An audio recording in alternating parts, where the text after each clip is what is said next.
చేతులు వెనక్కి కట్టేసి గంటల తరబడి అలాగే ఉంచారు. కుల బహిష్కరణ చేస్తున్నాము అని ప్రకటించడంతో పాటు ₹1,00,000 జరిమానా విధించారు. పోలీసులు అరెస్ట్ చేశారు, రిలీజ్ చేశారు. శిక్షించడానికి చట్టాలున్నాయి, అరెస్ట్ చేయడానికి పోలీస్ వ్యవస్థ ఉంది. సో ఇవన్నీ మర్చిపోయి అక్కడున్న కుల పెద్దలు అతన్ని కులం నుంచి వెలివేశారంట.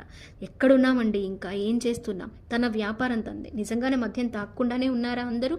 అతను ఆ గ్రామంలో మద్యం షాపు పెట్టకుండా ఉండడానికి పోలీసులు అరెస్ట్ చేశారు. లేదా మళ్ళీ పోలీస్ కంప్లైంట్ ఇవ్వండి, వాళ్ళు ఏదో ఒక రకంగా చర్యలు తీసుకుంటారు. కానీ మీరెవరండి కులం నుంచి బహిష్కరించడానికి, వాళ్ళని కుటుంబంతో పాటు నడి రోడ్డు మీద మోకాళ్ళ మీద నిలబెట్టడానికి మీకు ఎవరిచ్చారు హక్కు? దీని మీద ఖచ్చితంగా అధికారులు స్పందించాలి, ప్రభుత్వం స్పందించాలి. ఎవరైతే వాళ్ళు ఉన్నారో, పోలీసులు ఆల్రెడీ వెతుకులాట మొదలు పెట్టారు.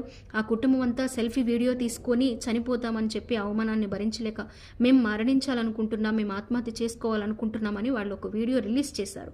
సో అందుకోసం ఎవరైతే వారి పేర్లు ఆయన వీడియోలో చెప్పారో వాళ్ళందరినీ కూడా ఆధీనంలోకి తీసుకోవడంతో పాటు ఆ కుటుంబం కోసం కూడా పోలీసులు గాలిస్తూ ఉన్నారు.